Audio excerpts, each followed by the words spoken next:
I'm gonna share with you the story of how I became a millionaire in my mid-20s.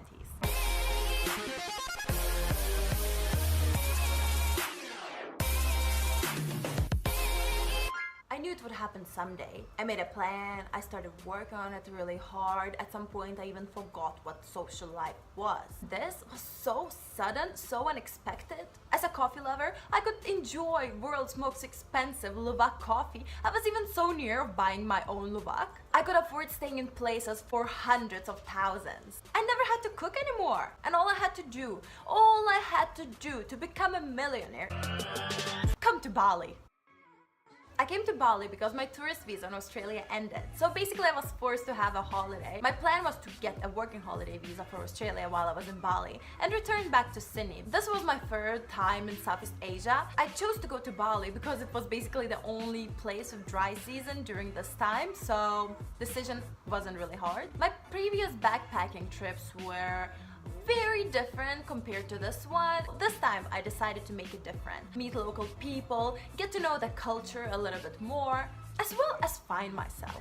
Because I just keep on losing myself the whole time. I don't know why. You always come back home from the trip and you think, oh, I'm a new person, I found myself, I know what I want in life. And then it takes about just 1 or 2 months and you're completely lost again. As I landed in Bali, I had no plan whatsoever once again because I really don't like making plans when traveling. I was in the airport, thankfully there was internet. My plan was go to Ubud because it's so spiritual. It was too late and the taxi drivers were trying to rip me off like crazy. So I just looked up a hostel in Kuta and asked him to drive me there. I tried to bargain as much as I could. The price still was not good enough. From 500 to 150, I think that was quite a deal. The only thing I tried to do this time was to avoid Kuta because that's a place where nothing really good happens besides a sky garden and party and being robbed during the night on the streets. For some reason, Kuta is a place that just drags you in and just doesn't let you leave. There's nothing to do, but there's these hotels with comfy pools, good weather, and lots of food and party around, so you just end up being stuck there forever.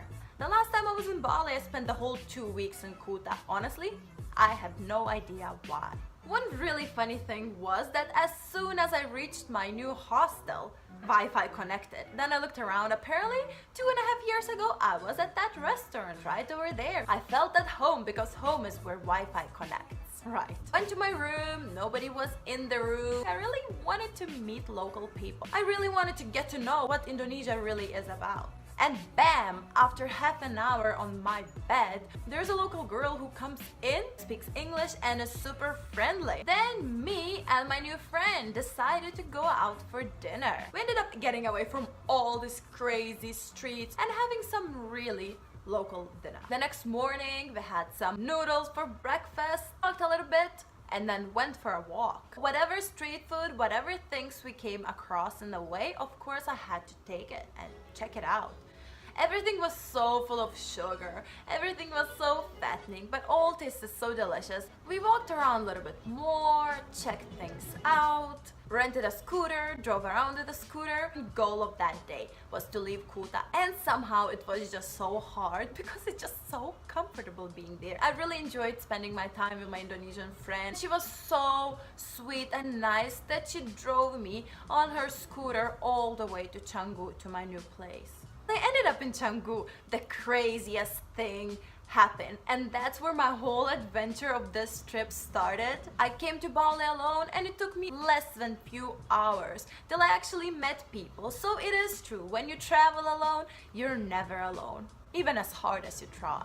Traveling with no plan and just saying yes to things and following the adventure leads you to craziest stories. I will have to thank you for watching this video. If you liked the video, please give it a big thumbs up and don't forget to subscribe if you haven't yet. And I will see you in my next adventures where things really started going crazy in Southeast Asia.